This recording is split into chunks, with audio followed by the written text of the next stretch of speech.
Halo semuanya, welcome to my channel. Kali ini kita akan menceritakan cerita yang berjudul Madu Cantik yang Tak Tersentuh. Sebelum kita mulai, jangan lupa untuk di-subscribe, like, dan komen.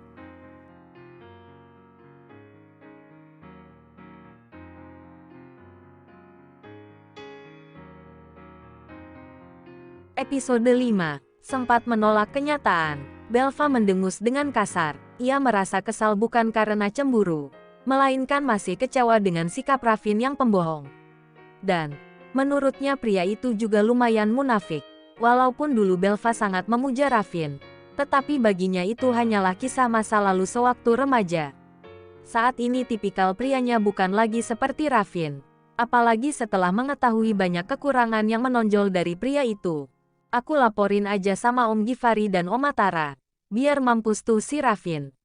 Gerutu Belva. Ia membuka kaleng minuman soda lalu meneguknya. Nyonya, suara biola membuat Belva nyaris menyemburkan lagi minuman dari mulutnya. Ia menoleh dan menghela napas. Ya ampun, bikin kaget aja. Wanita parubaya itu hanya tersenyum lebar dan merasa tak enak. Maaf, Nyonya, kok belum tidur? Apa ada yang bisa saya bantu? Oh, nggak ada, saya cuma lagi gak bisa tidur aja. Maklum kalau di tempat baru memang agak lama adaptasinya. Belva berujar lugas. Bibi sendiri ngapain? Kok udah larut gini belum tidur? Biola tersenyum manis kemudian berkata, saya mau ambil botol minum di kulkas. Biasalah, sedia aja untuk di kamar. Wanita itu langsung membuka kulkas dan mengambil sebuah botol minum kepunyaannya yang berukuran 1 liter. Ia sempat termangu melihat majikan barunya itu. Tetapi tampaknya ia sudah bisa membaca situasi yang terjadi. Apalagi ketika melihat wajah Belva yang begitu masam sembari sesekali melirik ke arah kamar utama. Bibi udah berapa lama kerja di sama Raffin? Tanya Belva tiba-tiba. Biola yang tadinya ingin beranjak pamit. Tetapi ia urungkan. Baru 1 tahun ini, Nyonya. Waktu pertama kali Tuan Raffin membeli rumah ini, saya langsung ikut sama beliau. Biola tersenyum. Belva mengangguk, kemudian menarik kursi memberikan kode agar wanita parubaya itu duduk bersamanya. Sini, temanin ngobrol-ngobrol. Belva tersenyum hangat. Ia memang cepat akrab dengan orang baru. Biola pun langsung duduk di sebelah Belva. Ia mengerti. Wanita itu pasti sedang membutuhkan seorang teman.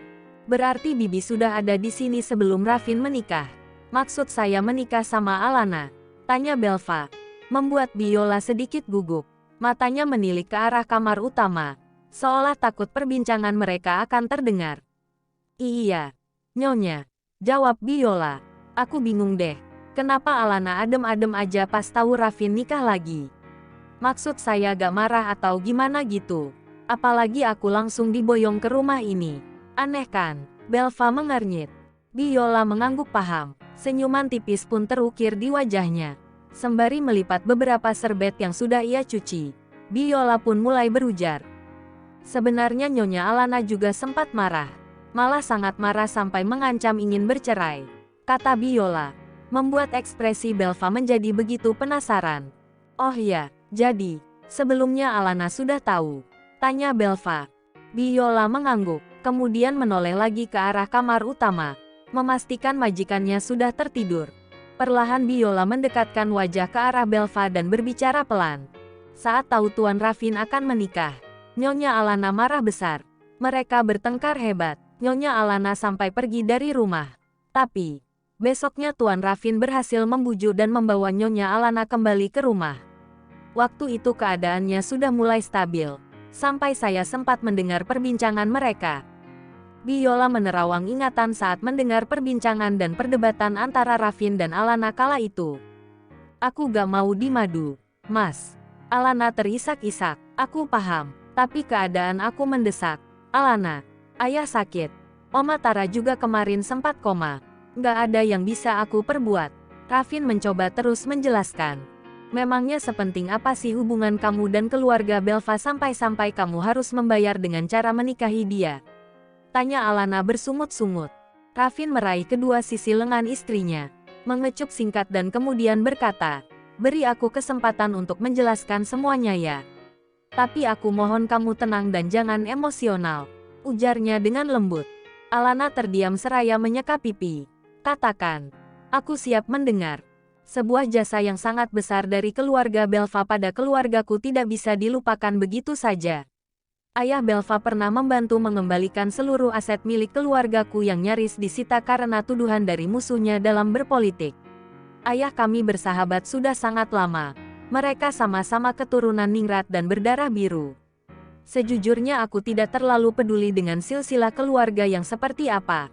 Raffin menjeda sesaat ucapannya. Tapi, orang tua dan tetua di keluarga kami sejak dulu sudah memasang standar untuk keturunan mereka agar memilih pasangan hidup yang sepadan. Artinya harus ningrat juga, keturunan bangsawan juga. Tidak peduli meskipun aku mencintai artis, model siapapun kalau bukan keturunan ningrat, maka mereka tidak akan pernah setuju. Sangat kolot memang, tetapi itulah tradisi di beberapa budaya dan kepercayaan, sambung Raffin. Sementara sang istri malah melengos dan mencibir. Itu bukan demi tradisi tapi demi gengsi. Memangnya mereka tahu apa yang terbaik untuk anak dan cucunya. Dengarkan dulu, Alana, ceritaku tidak sampai di situ saja. Raffin kembali berusaha menenangkan. Alana terdiam dengan ekspresi gusar. Sebelum ayah Belva meninggal, dia menitipkan amanah yang besar pada ayahku dan Oma Tara selaku ibu kandungnya. Dia akan mewariskan seluruh aset kekayaan pada Belva, dan meminta agar putri semata wayangnya itu bisa menikah dengan putra tunggal sahabatnya. Dalam hal ini adalah aku. Selain itu, tradisi dua keluarga yang terus akan mengaliri keturunan ningrat harus tetap berjalan. Hanya kami satu-satunya harapan mereka. Apalagi ayahku juga memiliki hutang budi yang besar. Ia merasa terus berhutang dan bersalah kalau sampai aku tidak menikah dengan Belva. Oma Tara pun sempat jatuh sakit setelah tahu kalau Belva kawin lari. Itulah yang membuat Belva harus menebus kesalahannya dengan terpaksa menyetujui pernikahan ini. Alana menunduk mendengarkan segala penjelasan dari suaminya. Tapi, yang membuat aku lebih sakit adalah karena wanita itu adalah cinta pertamamu, kan? Raffin menatap lekat manik mata istrinya yang basah. Alana, mengertilah, aku dan Belva memang pernah saling mencintai. Tetapi itu dulu, kisah kami sudah selesai. Bahkan kami tidak pernah memiliki komitmen apa-apa. Hanya sebatas rasa yang tak pernah tersampaikan lalu menghilang. Itu hanya kisah anak remaja yang belum banyak mengerti apa-apa. Cintaku yang sesungguhnya hanya untuk kamu, sayang. Tapi setelah ini wanita itu akan hadir kembali dalam hidupmu. Tidak menutup kemungkinan kalian akan membangkitkan kembali rasa yang pernah terkubur itu. Kata Alana yang kembali terisak. Tidak ada, aku tidak akan pernah memberikan tempat untuk Belva di hatiku. Aku hanya menganggapnya sebagai adik, tidak lebih.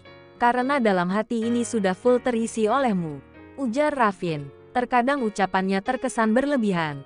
Dan itulah yang membuat Belva seiring waktu menghindar dan ilfil pada Raffin.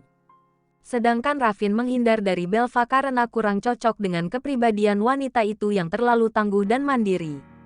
Tidak senang dibantu selagi masih bisa mengerjakan sendiri.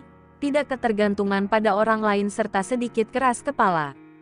Sementara Raffin menyukai tipikal wanita yang penurut, manja, dan apapun yang justru bertolak belakang dengan kepribadian Belva. Dan semua itu ia temukan dalam diri Alana. Perbedaan yang lambat laun mulai terasa di antara Raffin dan Belva setelah menginjak usia 17 tahun, membuat keduanya perlahan menjauh, mencari kehidupan dan kebahagiaannya masing-masing. Andaikan bertemu dalam acara keluarga, mereka hanya berinteraksi sewajarnya, karena kisah cinta monyet yang mereka rasakan benar-benar hanya sesaat. Lantas bagaimana dengan Belva? Tanya Alana lagi. Aku yakin, pria idamannya sudah bukan aku lagi. Dia wanita pekerja keras, mandiri, cerdas. Pergaulannya cukup luas dan besar. Banyak pria yang lebih baik dariku dan pastinya dekat dengannya. Kami memiliki pandangan hidup yang berbeda. Jadi, tidak mungkin cinta itu tumbuh kembali, seru Raffin. Senyuman kecil terukir di wajah Alana. Ia mulai percaya yang dikatakan oleh suaminya itu mungkin saja memang benar. Lalu, apa rencanamu setelah menikahi dia? Tanya Alana serius. Aku akan tetap bersikap layaknya menjadi seorang suami. Tapi soal hati, Mungkin kami akan membuat kesepakatan lagi. Aku akan mengatakan tentang kamu saat dia ku bawa ke rumah ini. Aku juga akan membuatkan rumah untuknya. Agar kalian tidak saling selisih paham jika terus-menerus berada dalam satu atap. Ujar Ravin. Alana, percayalah padaku. Aku sangat mencintai kamu. Hati ini pasti selalu utuh untukmu.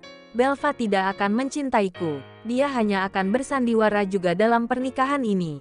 Ravin terus meyakinkan sang istri. Jadilah. Sejak saat itu Alana mulai menerima kenyataan bahwa dirinya akan dimadu. Karena Ravin selalu berhasil meyakinkan dirinya tentang cinta. Mereka bisa dikatakan pasangan yang sama-sama bucin.